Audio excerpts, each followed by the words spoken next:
¿Qué tal, chicos? Bienvenidos a la clase de Patología General sobre inflamación aguda. Mi nombre es Ricardo, soy el docente a cargo de este curso, lo llevo enseñando ya más de 6 años.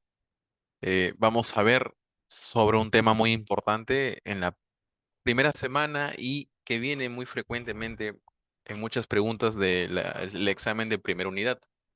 ¿Ok?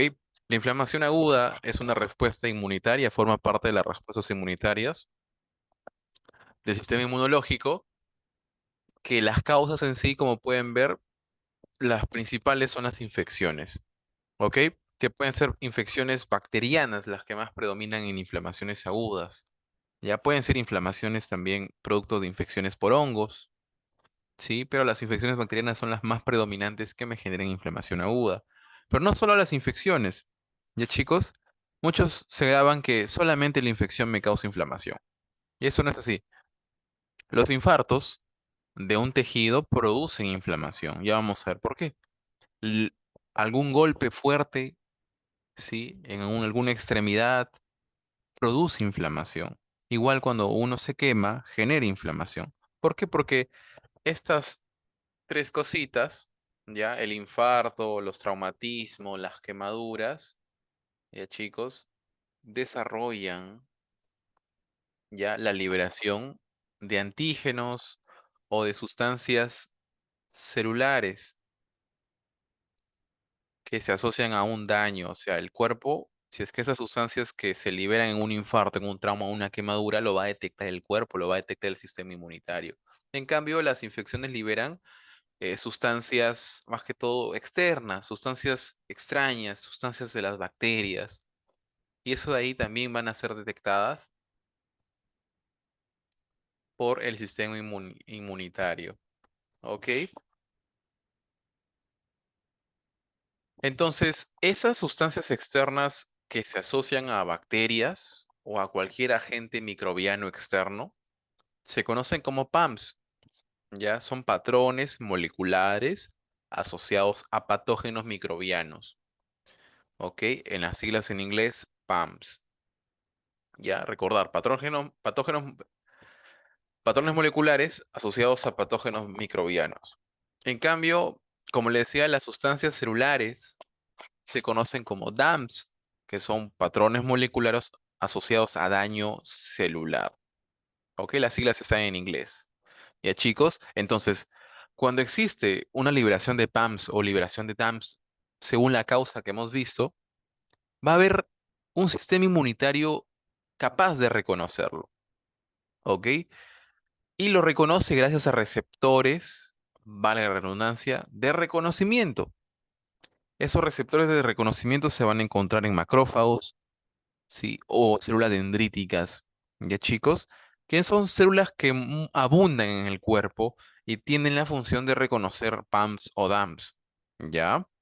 Entonces, cuando una celulita inmunitaria reconoce a estos antígenos o a estos patrones moleculares, ¿sí? Se activan, se van a activar genéticamente, ¿ya? El receptor produce una cascada de activaciones hasta llegar a los genes del núcleo y empiezan a producirme mediadores inflamatorios que vamos a ver más adelante.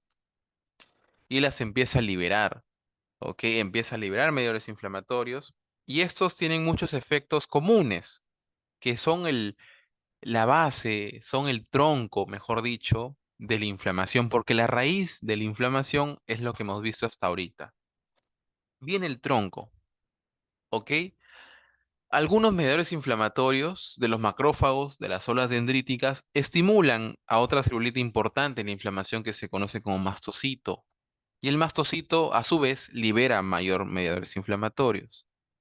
Entonces, una función de estos mediadores inflamatorios son la activación endotelial, que se basa en sí en un mecanismo principal, que es la contracción de la célula endotelial. Recordar, a nivel histológico, mi endotelio forma parte de un epitelio que reviste la luz de los vasos sanguíneos, de las arteriolas y de los capilares.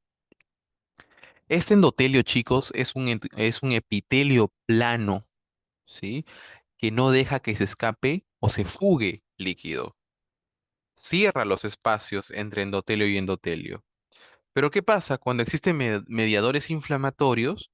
¿Sí?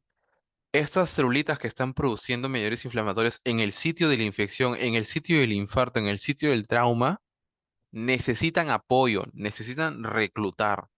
Y para hacerlo, dicen, endotelio, por favor, apertúrame espacios para que pueda pasar más de mis primos, de mis hermanos, que son las células leucocitarias. ¿Ok? ¿Y cómo lo hace?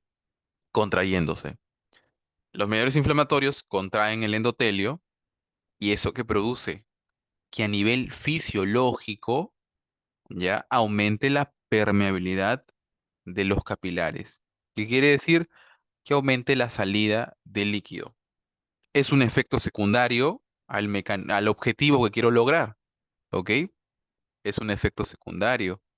Entonces, el mecanismo para aumentar la permeabilidad capilar, chicos, puede ser por medio de la contracción gracias a los mediadores inflamatorios o porque el endotelio ha sido dañado directamente, ¿sí?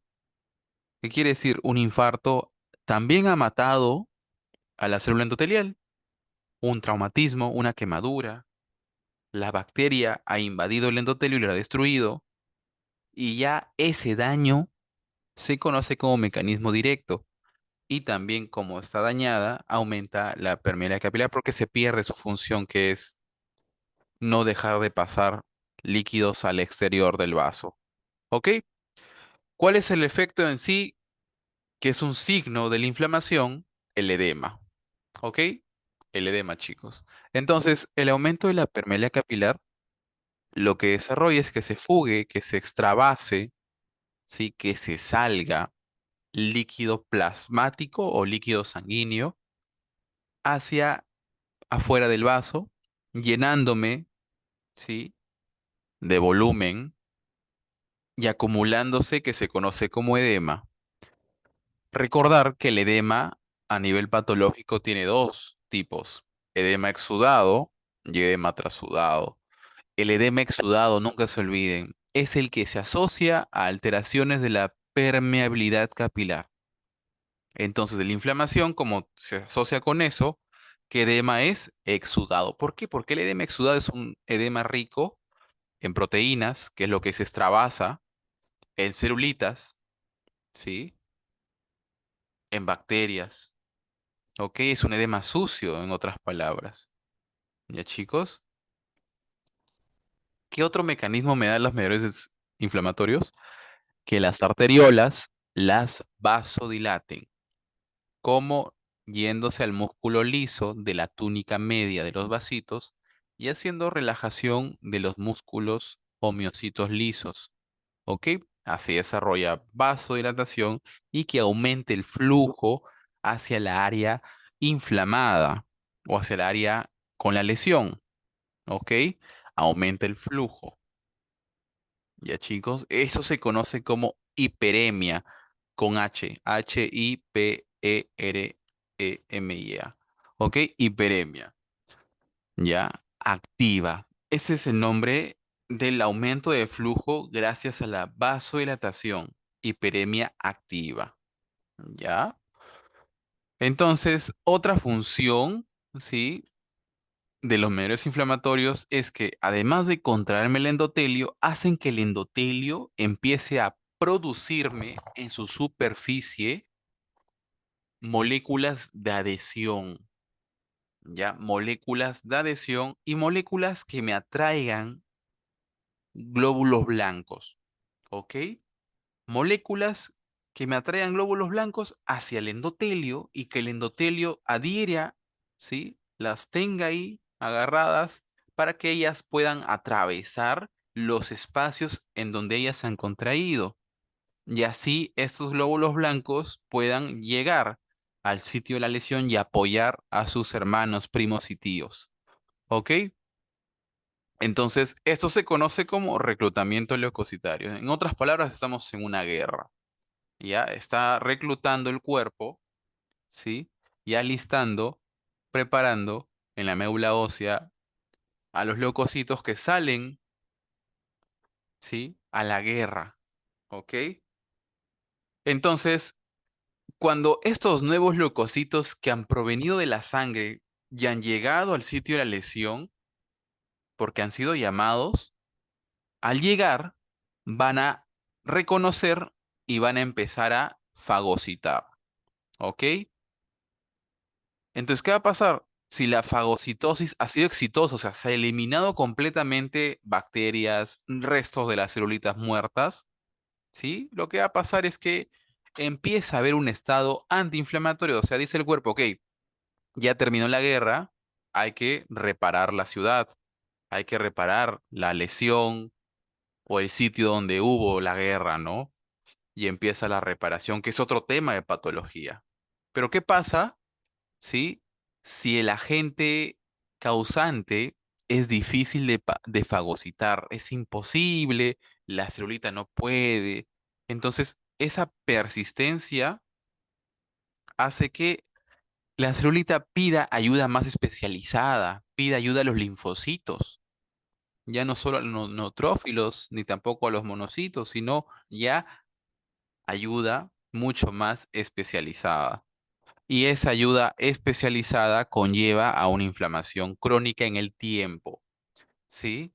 Pero a nivel histológico, la inflamación crónica se detecta, ¿sí? Hace referencia a cuando ya observamos en la lámina histológica células linfocíticas, ¿ok? En cambio, la inflamación aguda cuando solo observamos neutrófilos, ¿ya chicos? Entonces, recordar, se han activado mis celulitas importantes de la inflamación, que son las de la primera barrera, ¿sí? Las que llega la lesión y ellas las detectan. Están en el sitio de la lesión. Estas celulitas que vemos están en el sitio de la lesión. Estas se activan y liberan mediadores inflamatorios. Que un ejemplo, tenemos el grupo de aminas vasoactivas como la histamina, que produce vasodilatación, ¿ya? La serotonina igual, ¿ok? Tenemos los derivados de fosfolípidos. Se activan enzimas fosfolipídicas para poder degradar y luego otra enzima como la COX-2, ¿sí? O la ciclooxigenasa de tipo 2 ayuda a producirme prostaglandinas. O los leucotrienos con la LOX5. ¿Ok, chicos? Otro derivado de plaquetas es el factor activador de plaquetas. ¿Ya? Todos estos factores, chicos, como pueden ver, desarrollan vasodilatación, desarrollan dolor, ¿sí? Que es otro síntoma de la inflamación, el dolor. ¿Ya? Entonces estamos viendo que los síntomas de la inflamación o signos inflamatorios son el aumento de la temperatura, ¿sí? ¿Por qué? Porque recuerden, ¿no? Existe vasodilatación y se está aumentando el flujo y el flujo y el flujo. Al existir vasodilatación se libera calor. Entonces, al liberarse calor, la zona se encuentra caliente, ¿ok? Lo otro, como se están los vasos aumentando en su diámetro, ¿sí? La piel, si es que es piel, ¿sí? Si es que es piel, la inflamación se va a volver rojiza. ¿Cómo se conoce eso? Como eritema, ¿ok? Se ruboriza la piel. Ya, chicos.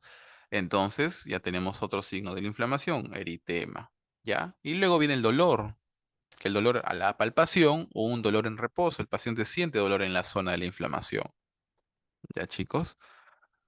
Otros mediadores inflamatorios son los radicales libres, ¿sí? O especies reactivas de oxígeno, ¿ya? Que son unos agentes muy lesivos que me ayudan a matar bacterias, pero también dañan otras celulitas, ¿ok? También tenemos que los neutrófilos tienen sus propios gránulos que pueden ayudarnos a matar a bacterias más que todo. Pues acá tenemos una parte de reclutamiento leucocitario. ¿Ok? Recuerden que existe en el sitio de la lesión, llega los DAMs o pueden ser PAMs, ¿ya? Y estos son reconocidos por las células que se encuentran en ese mismo lugar, ¿sí? Y estas células se activan y producen citocinas, interleucina 1, factor de necrosis tumoral alfa, y estos activan el endotelio, haciendo que uno se contraigan, ¿sí? Se contraigan, y otro que empiecen a producirme sustancias que atraigan glóbulos blancos, como la interleucina 8, potente quimiotáctico de neutrófilos. Y el neutrófilo que estaba en el centro de la luz vascular se margina, o sea, se va a la periferia, se va al contacto con el endotelio. Eso es como se conoce en el procedimiento de reclutamiento, marginación. ¿Ok? Luego empiezan a producir, gracias a las quimiosinas, gracias a las citocinas, gracias a los mediadores inflamatorios, se empieza a desarrollar moléculas de adhesión, ¿sí? Y esas moléculas de adhesión, como pueden ver que son de color rojo o amarillo, ¿ya? Vamos a tener que las de color amarillo son las selectinas y sus ligandos, ¿ok? Recordar, las selectinas y sus ligandos me desarrollan una etapa del reclutamiento que se conoce como rodamiento. La celulita empieza a rodar, se adhiere, pero frágilmente la sangre la hace rodar. ¿Por qué? Porque las selectinas con sus ligandos desarrollan un enlace muy débil, pero aunque sea hay una adhesión, ¿sí? Pero no es una adhesión estable, es una adhesión frágil, que hace que ruede la celulita. ¿Ya, chicos? Entonces la selectina es un ligando rodamiento, ¿ok? Punto importante. Lo otro son las integrinas y sus ligandos. Ahí sí, si la celulita se encuentra con una integrina y su ligando, esa celulita se estanca, se queda ahí quieta. ¿Cómo se conoce eso? Como adhesión estable, ¿sí? Y al tener adhesión estable y lograr ver un poro, un sitio donde hay contracción y está libre, mi celulita va a ser diapedesis, ¿ok? Va a ser diapedesis, o también conocido como migración transendotelial. Lo logra gracias a la PCAM1 o CD31. Al cruzar, va a ser llamado por los quimiotácticos al sitio de la lesión y mediante movimientos amedianos con pseudópodos, la celulita va a avanzar y va a reconocer y va a fagocitar. ¿Ok? Y vuelve a hacerme mediadores inflamatorios y se repite el ciclo. Ya, chicos, se repite el ciclo. Eso es reclutamiento leucocitario. ¿Ya? Acá tenemos las diferentes etapas, mucho más avanzado en teoría, este sí es un poco más de nivel, y tenemos las moléculas de adhesión y las moléculas, eh, los ligandos, un ejemplo, que se encuentran en el endotelio o hasta puede ser en el leucocito, ¿sí? Porque hay moléculas de adhesión que se encuentran en el leucocito y otros en el endotelio, ¿ya? Porque ¿quién juega parte acá del reclutamiento? Los dos, el endotelio y los leucocitos, ¿sí? En el rodamiento, un ejemplo, la selectina L es propia de leucocitos, acuérdense por la letra, ¿ya? En cambio, la selectina E es propia del endotelio. Y la selectina P es la única que se puede encontrar en dos celulitas, P de plaquetas o también en el endotelio, como ven en el cuadro. ¿Ya? Los ligandos de selectinas lo pueden grabar de memoria para el examen si es que viene una pregunta de esas, pero no es recomendable, solamente hay que llamar las ligandos de selectinas, ¿no? Que ahí están sus siglas, ¿ok? En la adhesión firme encontramos a las integrinas. Las integrinas obviamente van a ser las MAC, ¿sí? Se encuentran únicamente las integrinas en el leucocito, no son como las selectinas que se pueden encontrar en el leucocito o endotelio. Las integrinas únicamente leucocitos, ¿ok? Y sus ligandos únicamente en el endotelio, ¿ya? En la diapedesis, chicos, la PCAM1, como hemos visto en la imagen anterior, o también está la CD99 o la HAM-A. ¿Ya? Luego, cuando ya nuestro leucocito hace diapedesis o hace transmigración endotelial, ¿sí? Este se va a encontrar alejado del sitio de la lesión, como pueden ver. Pero gracias a la concentración de quimiosinas, este va a ser guiado hacia el sitio de la lesión por medio de concentraciones de poca a más, ¿ok?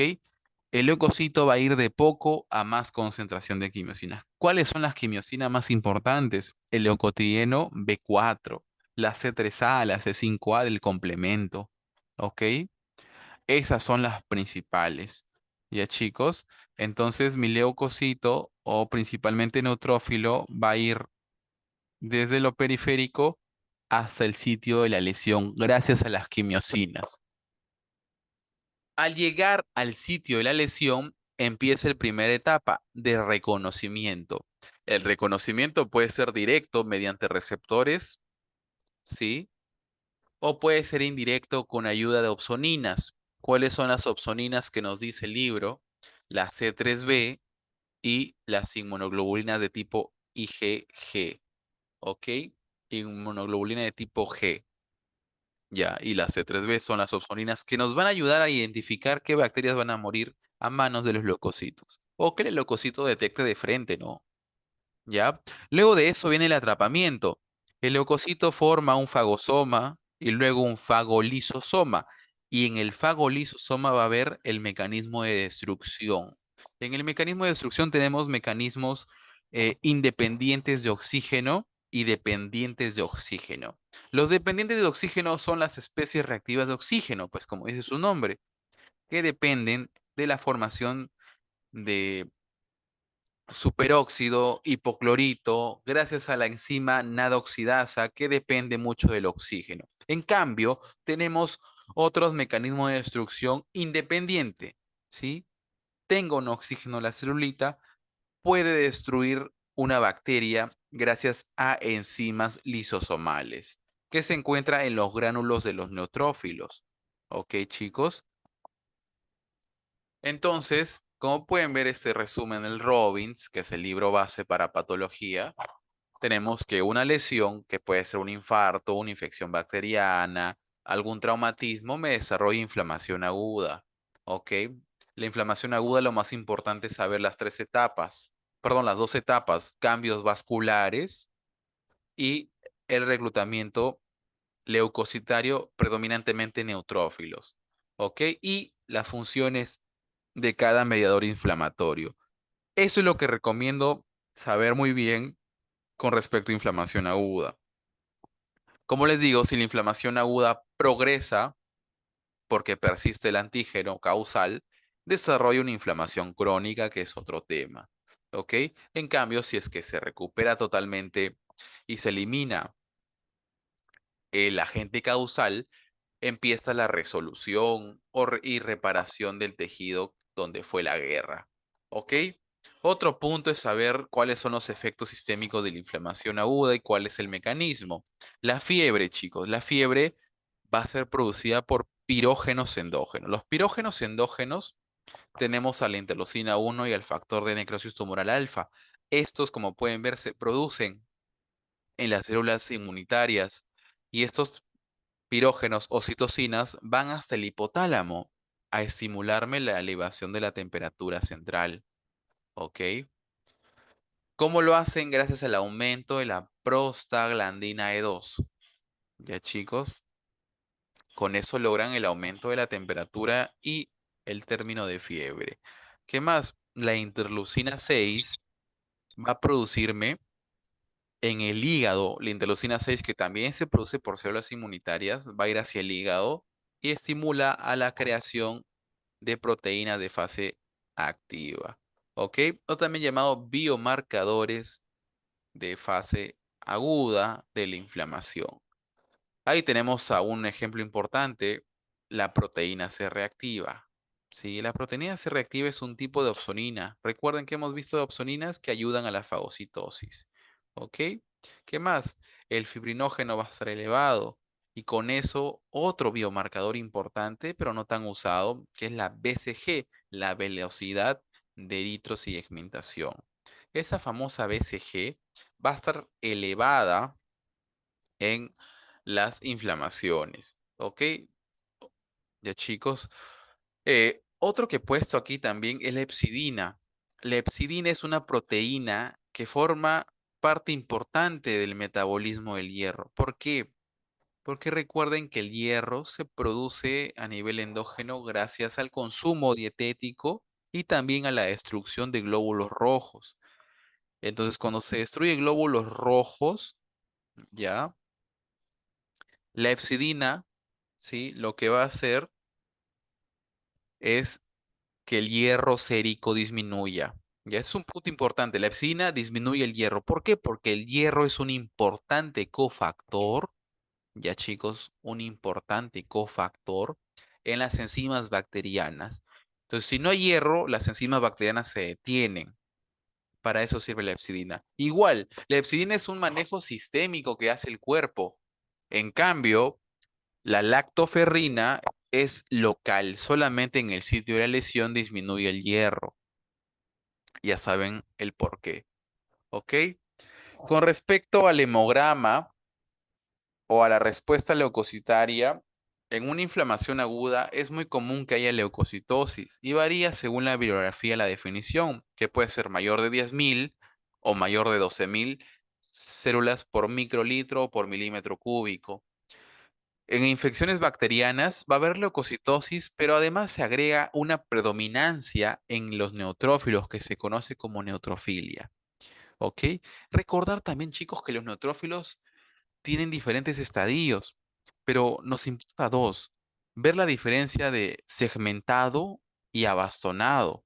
¿Por qué? Porque el abastonado es mucho más joven que el segmentado. Es como si fuera un adolescente, un niño. En cambio, el segmentado es un adulto. Entonces, si alguien va a la guerra y se empiezan a morir todos sus adultos, empiezan a reclutar a jóvenes y adultos. Eso es lo que pasa en la infección bacteriana. Empiezan a morir muchos neutrófilos adultos, muchos neutrófilos segmentados. Empieza la médula a reclutarme y a producirme muchos neutrófilos inmaduros. Y esos son los abastonados. Por eso va a haber desviación a la izquierda. ¿Cuándo? Cuando los abastonados estén elevados en el hemograma. ¿Ok? En infecciones por parásitos va a haber eosinofilia. ¿Sí? Los eosinófilos, aunque no hemos tocado mucho ese tema, porque es parte de inflamación crónica, ¿ya? Los eosinófilos contienen proteínas neurotóxicas para gusanos. Los gusanos son los helmintos, forman parte de los parásitos. La linfocitosis, ya saben, la inflamación crónica de tipo linfocitaria, como pueden ver aquí, esta inflamación crónica donde predominan linfocitos, ¿ya? Es común en infecciones virales, ¿ok? Por eso la linfocitosis se asocia mucho a infecciones virales. Ya, chicos, la leucopenia. La leucopenia es por destrucción acelerada de los leucocitos que puede ser en fiebre tifoidea, más que todo, pregunta de examen, ¿ok? Espero que la clase haya sido muy compacta. Ya los esperamos en otro tema.